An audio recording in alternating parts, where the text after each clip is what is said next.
Assalamualaikum warahmatullahi wabarakatuh. Halo Sobat Sehat Bersama, kembali lagi bersama saya Multi Amanah di podcast Sehat Bersama.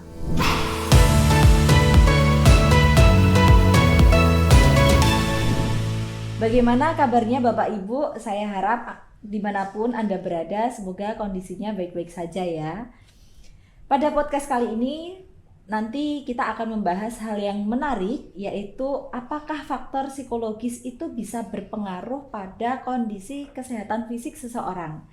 Nah, tentu saja untuk menjawab pertanyaan tersebut di sini saya sudah ditemani oleh ahlinya nih, yaitu di sini ada Ibu Hikmah Islamiyati MPSI psikolog. Beliau ini merupakan seorang psikolog klinis yang dimana nanti akan menjawab berbagai macam pertanyaan dari saya. Halo Bu Hikmah, gimana kabarnya? Ya, alhamdulillah Mbak, baik. Baik ya Bu ya. Saya juga ikut senang nih kalau kabarnya baik. Bu, supaya yang nonton nih nanti juga tahu aktivitasnya Bu Hikmah itu apa, bisa diceritakan Bu tentang identitas dan pekerjaannya saat ini. Ya, baik, terima kasih atas kesempatannya. Halo, selamat sore Sobat Sehat. Gimana kabarnya? Semoga sehat selalu ya. Perkenalkan, nama saya Hikmah Islamiyati. Saya berprofesi sebagai psikolog klinis yang bertugas di Puskesmas Umbul Harjo 2. Dan saya juga associate di Lembaga Terapan Psikologi UAD. Kemudian saya juga associate di Klinik Pratama SWA. Oke, wah luar biasa sekali ya. Pengalamannya pasti sudah banyak nih. Nah, Ibu kan sebagai seorang psikolog ya, saya ingin tahu nih Bu, seperti apa gambaran peran Bu Hikmah sebagai seorang psikolog di tempat kerjanya? Baik, jadi kebetulan kan saya yang tugas utamanya ada di psikolog puskesmas di kota ya, gitu. Jadi memang di Jogja sendiri, ada di Sleman, di Kulon Progo, di Kulon Progo belum baru mau ada di kota juga, dan di Bantul ya, kebetulan sudah ada psikolognya gitu. Jadi kurang lebih job desk-nya itu sama, psikolog di puskesmas itu melakukan pelayanan kesehatan mental, gitu Mbak.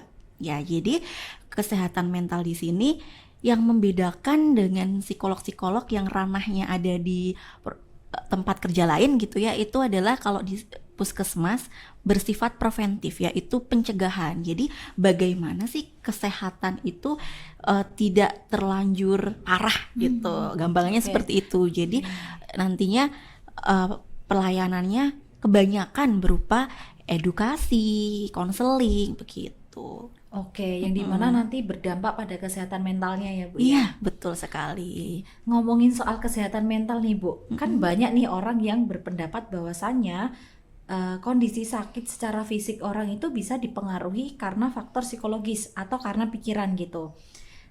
Misalnya nih Bu, ada orang yang ngerasa dia itu nggak enak badan, terus karena dia nggak enak badan, dia pengen minum atau makan yang anget-anget nih, misalnya kayak bikin mie ketika flu gitu. Konon katanya ketika dia makan yang hangat, yang seger itu kayak langsung enakan gitu badannya.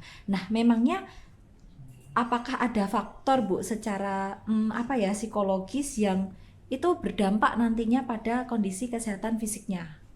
Baik ya, betul sekali ya gitu, karena kita juga merasakan ya Mbak dan sobat sehat semuanya, bahwa ketika contohnya tadi, aduh aku lagi flu, tak ngombe yang anget-anget ya bahasanya gitu, itu terasa jadi kemepiar gitu kalau bahasa Jawanya ya gitu, kemepiar. Kayak gitu. Nah itu tuh karena apa? Itu sebenarnya cara kerja otak kita juga. Seperti apa cara kerja otaknya?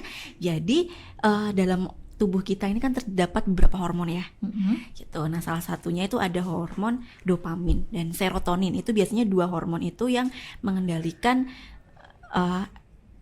memproduksi yang namanya emosi bahagia, menyenangkan. Nah jadi sudah tersetting nih di mindset kita bahwa minum anget nanti bisa bikin kemepiar, bisa bikin badan lebih enak gitu. Jadi ketika sudah termindset, nanti hormon itu terproduksi dengan baik gitu. Jadi mengeluarkan emosi-emosi yang sifatnya positif seperti bahagia, happy gitu. Tentu dengan adanya emosi-emosi yang dihasilkan akan mempengaruhi kepada perilaku juga. Misalnya tadinya yang flu gitu ya, yang aduh mager nih, males, soalnya lagi nggak enak badan, flu tiba-tiba sudah kemepiar, sudah enak ininya badannya begitu. Karena ya tadi adanya kerja otak di situ yang mempengaruhi juga. Oke, berarti kerja pikiran itu sangat apa ya, berdampak banget ya sama perilaku orang Betul. gitu. Iya, betul sekali. Misalnya ada orang yang dia bangun tidur tapi pikirannya udah nggak enak duluan, maka aktivitas sehari pun juga males-malesan, lesu gitu ya Bu ya. Iya, itu juga salah satunya berpengaruh juga terhadap nantinya aktivitas sehari-hari begitu. Oke. Nah, Bu, selama Ibu menjadi psikolog nih ya, ini kan pasti sudah pernah menangani berbagai macam permasalahan yang dihadapi oleh pasien atau klien. Nah, apakah Ibu pernah menangani pasien yang dia itu memiliki sakit fisik yang bisa dikatakan cukup berat gitu, atau dalam kondisi ya sedang gitu. Salah satunya misalnya orang yang mengalami sakit diabetes. Apakah Ibu pernah menangani juga? Iya, tentu ya. Ketika di puskesmas itu kan banyak ya keluhan pasien-pasien itu dari berbagai macam sakitnya apa gitu. Salah satunya diabetes juga. Jadi kalau ditanya pernah nggak ya menangani pasien dengan keluhan diabetes, pernah, kebetulan pernah juga di oke. puskesmas. Pernah ada ya Bu ya. Usianya berapa itu Bu? Biasanya memang dewasa atas ya, biasanya di atas 20-an seperti itu. Di atas 20 udah Iya, ada yang ada begitu. kena diabetes. Iya, ya rata-rata sih udah yang sepuh-sepuh gitu. Karena biasanya itu sudah menahun juga ya kalau Oh, iya. diabetes begitu. Oke. Nah, apakah ada keterikatan nih Bu dari faktor psikologisnya dengan penyakit diabetes mellitus ini? Apa hubungannya gitu Bu? Ya, tentu ada hubungannya. Jadi kita tidak langsung ngomongin ke diabetesnya dulu aja deh ya. Jadi pada dasarnya yang namanya pikiran itu tentu akan mempengaruhi ke perasaan dan tingkat perilaku gitu. Perilaku tuh bisa fisik gitu bentuknya ya. Begitu sebaliknya. Kalau saya biasanya mengibaratkan sebagai bentuknya tuh segitiga, seperti ini ya. Segitiga. Ya, jadi tuh ada tiga sisi itu di sini seperti pikiran. Sini di sebelah sini pikiran, kemudian di sebelah sini perasaan, dan di sini perilaku atau fisik. Oh, Gitu. Jadi oke. garisnya ini saling berkaitan seperti itu ya. Jadi misalnya nih pikiran bisa mempengaruhi perasaan loh. Perasaan juga nanti bisa mempengaruhi fisik kita atau perilaku kita gitu. Begitupun sebaliknya, dari perilaku atau fisik akan mempengaruhi pikiran dan juga perasaan. Pokoknya saling berkaitan tiga hal ini gitu. Saya kenapa mengibaratkan segitiga biar mudah aja diingatnya begitu. Artinya pertanyaan Mbak tadi seputar ada nggak ya kaitannya antara psikis dengan diabetes gitu ya, itu juga ada. Dan kebetulan secara ilmiah juga sudah dilakukan ya, sudah ada penelitiannya juga bahwa memang ketika kondisi, contoh ya, kondisi tubuh kita itu sedang stres gitu. Nah itu ketika stres, hormon kita itu yang bekerja adalah kortisol. Itu akan memproduksi gula lebih tinggi begitu. Iya, itu ternyata ada jurnalnya gitu. Tapi mohon maaf ya, ini sepertinya medis yang paling tahu. Jadi takut kalau mau stres Bu. Gak apa-apa Mbak, stres itu wajar gitu. Tergantung cara kita mengelolanya kok, biar nggak kebablasan gitu. Oke. Berarti bisa mempengaruhi ya Bu ya, dari kondisi psikologis ke sakit diabetesnya. Ya, bisa, bisa aja. Nah, apakah stres itu hanya mempengaruhi saja kondisi diabetesnya, atau stres itu juga bisa menjadi penyebab awal mulanya sakit diabetes, Bu? Ya, jadi ini tuh ibaratkan seperti suatu lingkaran yang sulit terputus ya. Jadi misalnya nih, katakanlah stres atau depresi gitu ya, itu kan bisa berpotensi menyebabkan diabetes. Bisa. Nah, begitu sebaliknya, orang yang memang sudah terkena diabetes, let's say gen gitu ya, karena kan diabetes kan memang bisa karena keturunan juga ya, begitu. Nah itu ketika kondisinya memang sudah terdiagnosa diabetes gitu, nanti akan bisa menimbulkan resiko depresi juga begitu.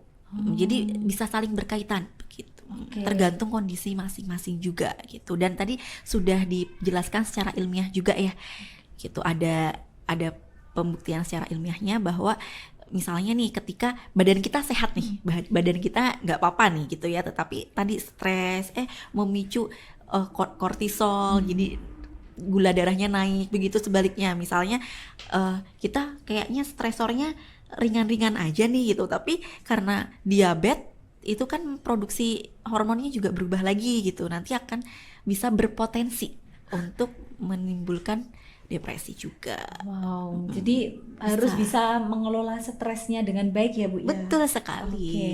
Nah, apakah kondisi psikologis ini bisa berpengaruh ke semua tipe diabetes atau hanya tadi diabetes mellitus aja? Ya baik, kalau untuk itu kebetulan saya belum tahu detailnya tentang penelitian tersebut ya Mbak gitu. Tetapi memang kalau untuk penelitian diabetes mellitus yang tipe 2 itu sudah banyak. Gitu. Bahkan dari tahun 2000-an awal itu sudah banyak juga kok mahasiswa-mahasiswa psikologi, kedokteran itu yang meneliti seputar hubungan psikologis dengan penyintas diabetes mellitus 2. Oke. Gitu. Dan juga ada data ya Bu ya yang menyatakan kalau 1 dari 4 orang yang mengalami diabetes ini dia sampai terkena depresi. Nah, kenapa Bu sampai bisa terkena depresi padahal yang lainnya ada yang nggak sampai depresi nih? Ya, baik. Jadi tergantung kondisi orang tersebut begitu ya. Apa ya kira-kira faktor yang mempengaruhi? Kenapa ya si A ini kok bisa berpotensi depresi, yang ini kok enggak, kayaknya aku yo ini kena diabetes kayaknya sehat-sehat aja mentalku, ada yang seperti itu ya. Nah, itu ada beberapa faktor. Yang pertama, tentu dari si individunya itu sendiri. Oke. Gitu. Jadi memang ada individu yang rentan stresnya itu cukup tinggi, ada yang rendah juga, ada yang medium juga begitu ya. Terus juga selain itu bagaimana kemampuan diri dalam mengelola stresnya, itu juga pengaruh. Yang kedua, okay? Lalu yang ketiga, misalnya nih kita lihat dari gen. Nah, ketika keturunan ini juga bisa menyebabkan tingkat lebih stres yang tinggi atau justru lebih rendah. Lah kenapa?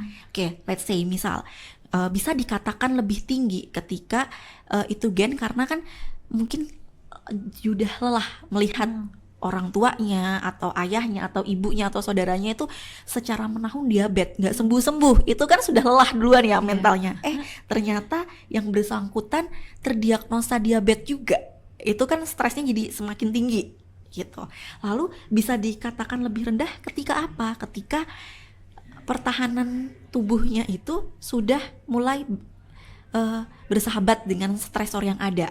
Jadi kan istilahnya dia udah kebal ya, sudah kebal dengan yang namanya gangguan diabetes mellitus tadi, begitu dari keluarganya. Jadi kayak itu hal yang ya sudah, aku udah tahu nih aku berpotensi kena, misal begitu. Ada yang seperti itu. Jadi stresnya itu nggak begitu tinggi gitu. Itu ya itu kan faktor gen. Kemudian faktor lingkungan juga. Nah, jadi bagaimana support sistem lingkungan itu mempengaruhi kondisi mental seseorang. Misalnya keluarganya mendukung untuk proses kesembuhan. Kemudian teman-temannya juga turut mendukung, mensupport gitu. Atau orang terdekat begitu. Dan yang terakhir ada juga faktor pola hidup sehat. Begitu, karena setiap orang kan beda-beda ya, ada yang sudah terdiagnosa diabetes gitu. Nah, di situ ada yang udahlah aku diet gula gitu, pola hidup sehatnya diperbaiki. Nah, ada yang memang ya udahlah nggak apa-apa, santai aja, mungkin seperti itu. Jadi tadi ada beberapa faktor yang turut mempengaruhi kenapa orang ini kok tingkat stresnya atau bahkan ada yang sampai ke depresi, yang ini enggak. Berarti bisa dikatakan bahwasanya stres dan depresi ini bisa sama-sama berbahaya ya Bu ya? Bisa dikatakan seperti itu. Tergantung tadi faktor-faktor tadi, ketika bisa dikendalikan dengan baik, ya itu bisa tertangani begitu. Oke. Nah, sekarang kan di media sosial itu udah hampir bisa diakses dengan mudah oleh seluruh masyarakat. Apalagi sekarang banyak tayangan-tayangan yang menampilkan tentang penyakit diabetes gitu. Nah, apakah Bu informasi tentang penyakit diabetes yang beredar di masyarakat ini tuh justru bisa akan memperbesar ketakutan-ketakutan orang yang mengalami sakit diabetes atau orang yang divonis sakit diabetes, Bu? Ya, bisa memperparah juga, bisa juga tidak. Tergantung dari individu tersebut mengelola informasi tersebut, begitu. Jadi dikatakan bisa memperparah ketika si individu itu kurang dapat menyaring informasi, dan too much juga ketika misalnya nonton nih sehari ini udah berapa kali nonton, besok berapa kali, itu kan jadi overload ya. Informasi yang diterima itu sudah overload. Nah, itu akan mempengaruhi juga ketika pikiran kita sudah cemas, sudah takut akan informasi tersebut, itu juga turut mempengaruhi kondisi tubuh si penyintas diabetes, begitu. Nah, tetapi ketika kita bisa memilih dan memilah informasi tersebut, itu kemungkinannya juga justru akan membuat si individu itu termotivasi untuk sembuh, karena kan media ini kan informasinya tidak hanya yang kira-kira jeleknya saja nih, tapi kan juga banyak sisi positifnya juga. Misalnya, oh, penderita diabetes itu bisa melakukan hal positif kok, misalnya ini begitu. Jadi tetap bagaimana kebijakan individu tersebut dalam mengakses media sosial. Oke, berarti gimana caranya individu mengelola informasi yang didapatkan juga ya, Bu? Oke. Nah, Bu, bagaimana sih gambaran orang yang divonis diabetes pertama kali? Ya, baik. Jadi ini mungkin bisa berkaitan juga dengan suatu teori ya, begitu. Nah, jadi ada salah satu teori yang mengatakan tahapan seseorang menerima suatu informasi yang tidak menyenangkan atau seperti perasaan berduka, begitu ya. Ini bisa dikaitkan juga dengan pertanyaan yang Mbak Multi tadi ya, begitu. Jadi gimana sih tahapan psikologis seseorang ketika pertama kali didiagnosa? Ini rata-rata juga yang berkaitan dengan di lapangan juga, teori dan di lapangan juga bisa sinkron ya datanya. Itu yang pertama, ada fase yang namanya denial, begitu. Jadi denial, jadi masih menolak kayak, kenapa aku begini, kenapa begitu, kenapa kok didiagnosa ini, begitu ya.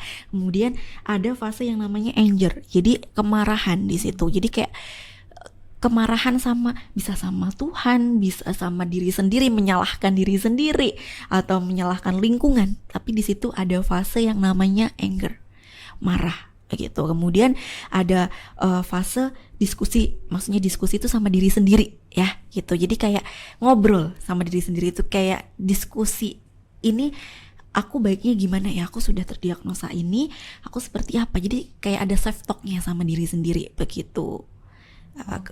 Ya, kemudian setelah itu nanti ada juga tahap menerima, begitu. Jadi ada proses ke tahap menerima itu, begitu ya.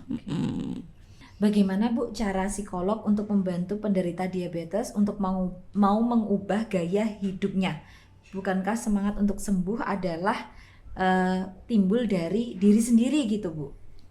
Baik, memang benar kalau sembuh itu bisa dari diri sendiri ya.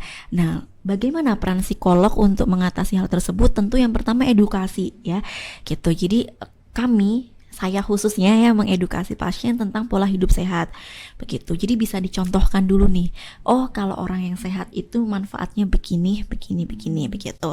Terus kemudian baru dikasih tips caranya bagaimana untuk tetap pola hidup sehat yang bahagia, yang happy. Karena kan biar mindsetnya juga happy. Pola hidup sehat di beberapa kalangan yang terjadi adalah, aduh nanti nggak bisa makan enak, ngurangi makanan, terus harus rajin olahraga. Tidak seperti itu ya, bahwa pola hidup sehat itu tetap bisa dibuat happy kok, begitu ya. Misalnya nih udah mulai diet gula, ya udah tidak apa-apa, dikurangi gulanya, tetapi dengan mindset bahwa walaupun asupan gulaku berkurang, tetapi tubuhku semakin sehat loh, tambah enak, begitu. Jadi adanya kerjasama antara pikiran dan juga perilaku, begitu, Mbak. Nah, adakah pengalaman Bu Hikmah dalam membantu pasien mulai dari dia divonis, kemudian dia tidak terima, lalu stres, dan akhirnya bisa mau menerima sampai sembuh? Ada nggak, Bu? Bisa diceritakan? Baik, kalau untuk pengalaman seperti itu sebenarnya yang sudah saya lakukan itu memang sifatnya masih berkelanjutan gitu ya, masih berkelanjutan. Jadi ada yang pasien itu yang masih rajin kontrol, ada yang dengan beberapa alasan tidak kembali lagi gitu. Jadi saya pun tidak belum bisa memantau 100% bagaimana kondisinya, dia benar-benar sudah sampai di tahap 100% sampai berkomitmen mau sembuh atau gimana, itu memang belum, tetapi memang sudah ada progresnya Mbak, begitu. Misalnya dari yang tadinya seperti masih denial gitu, lama-lama sudah mulai ya Mbak gitu, mau untuk menjalani berobat yang rutin gitu. Oke. Nah, ada nggak Bu peran dari keluarga ataupun pasangan yang bisa dilakukan untuk bisa membantu menjaga kondisi kesehatan mental penderita diabetes tersebut? Ya, tentu di sini peran keluarga atau orang-orang terdekat ini sangat penting ya untuk diintervensi gitu ya, untuk membantu proses penyembuhan penyintas diabetes gitu. Jadi yang bisa dilakukan keluarga, yang pertama supportnya seperti apa? Minimal keluarga itu paham bahwa orang dengan diagnosa diabetes mellitus itu tentu kesehatannya kan sudah mulai menurun begitu. Ketika kesehatan menurun itu mempengaruhi emosinya juga, emosinya jadi mungkin lebih sensitif. Nah itu keluarga lebih sering bersabar akan hal itu begitu. Itu yang pertama yang bisa dilakukan, tetap support. Yang kedua yang bisa dilakukan adalah memberikan fasilitas gitu ya untuk si penyintas ini melakukan pola hidup sehat begitu, didukung. Misalnya nih di rumah benar-benar ya udah kompak, misalnya harus diganti nasi merah gitu ya sudah nasi merah misal begitu. Jadi ketika kita mengharapkan keluarga kita atau anggota keluarga kita itu sehat juga, dari kitanya juga perlu sehat. Itu kurang lebih seperti itu. Ya Bu, apakah benar tingkat mujarab obat itu juga dipengaruhi oleh kondisi psikologis pasien? Bisa dijelaskan Bu penjelasannya itu seperti apa? Baik, jadi ada kalanya memang iya ketika pasien itu mengkonsumsi obat tapi diimbangi dengan pikiran. Tetapi kan banyak faktor juga ya, misalnya tergantung ini memang dosis obatnya yang bagus begitu ya.